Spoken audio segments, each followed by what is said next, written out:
The humid air hit me as I stepped off the plane. Thailand smelled of lemongrass, rain-soaked streets, and incense from a nearby temple. Tuk-tuks whizzed past, scooters hummed, and the city moved in a rhythm I didn't yet know. I came from Los Angeles with a small bag and an open mind. 2 weeks of Thai massage training. That was the plan. Learn, practice, maybe gain a certificate, then return home. But Thailand has a way of turning simple plans into lessons you never expected. Walking through Chiang Mai, I noticed how the city breathed. Colors, smells, sounds, everything moved together. I didn't know it yet, but these streets and people would teach me more than any class could.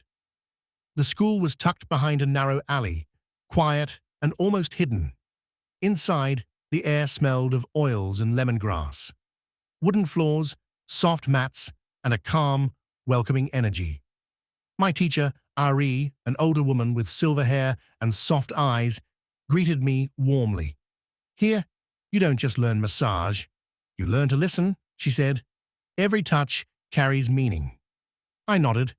Back home, massage was technique. Here, it felt like poetry. My first sessions were clumsy. My hands moved awkwardly. My mind raced.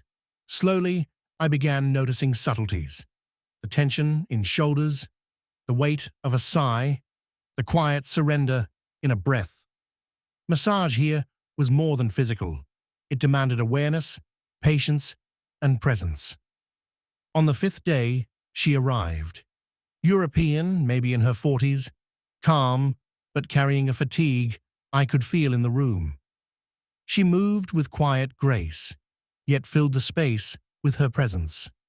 "I've been traveling alone for months," she said softly. "I need rest, more than just for my back." Her words lingered. I nodded and led her to the mat. As she lay down, the room shrank to just the sound of a fan and distant rain. The oils smelled sweet, the mats warm.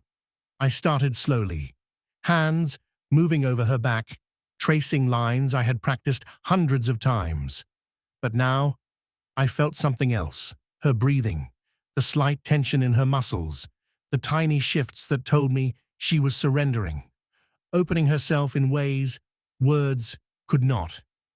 "It's strange," she whispered, her voice barely audible over the gentle patter of rain.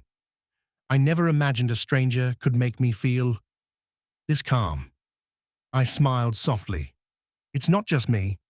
The environment, the moment, sometimes people just need to feel acknowledged." She exhaled slowly. "Not acknowledged, but understood." I paused. Her words carried weight, something beyond the surface. "Understood?" I asked. "Yes," she said, her tone almost trembling. "Somehow, you listen without speaking. I feel safe, even though I don't really know you." My hands kept moving, tracing the lines of her back, but my mind was alert, caught in the quiet tension of her words. The room felt smaller, closer, the air thick with unspoken emotion. "I haven't felt this lighter in years," she murmured. "There's tension I've carried, and now it's easing." I nodded. People carry more than they know. Not just muscle tension, worries, fears, memories. Sometimes just one attentive presence can help release it. There was a pause. I could hear her breathing deepen.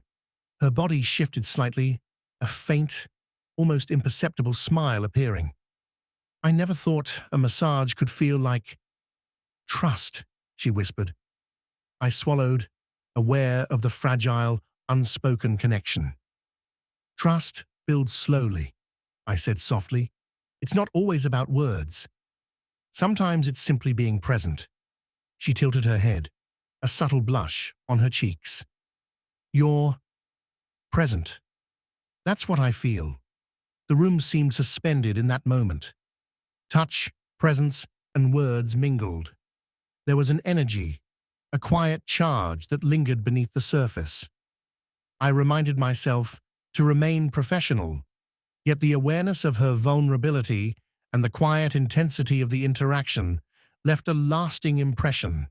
The rain outside grew stronger. My hands continued in rhythm, slow and deliberate. Each motion was respectful, each movement careful. Yet beneath it, a subtle current of intimacy ran, unspoken, delicate, electric. She shared fragments of her journey, her loneliness, her relief at feeling seen. I listened, absorbing more than the words, the emotions, the pauses, the spaces between. The session became a dance of gentle movements, soft breaths, whispered words, everything layered together, creating a shared intimate experience without crossing any line. The emotional current was real, tender, almost alive.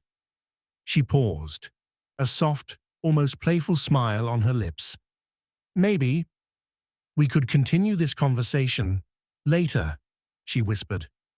I nodded, feeling the weight of her words, unspoken possibilities hanging in the air. We exchanged a look. Quiet, charged, filled with understanding. I continued the massage, aware of the tension, yet careful, respectful. When the session ended, she left with a faint smile, leaving me with a sense of unfinished stories and a connection that lingered longer than words could capture. As the 2 weeks ended, I packed my bag differently than when I arrived. My hands had learned new techniques, but my awareness had deepened. Thailand taught me restraint, presence, and the subtle effect of attentive care. I left with a deeper understanding of boundaries, human connection, and the beauty of silent trust. The strongest gestures are often unspoken. The most meaningful moments are felt, not seen. Walking through Chiang Mai one last time, breathing in the rain, incense, and lemongrass, I knew these lessons would stay with me forever.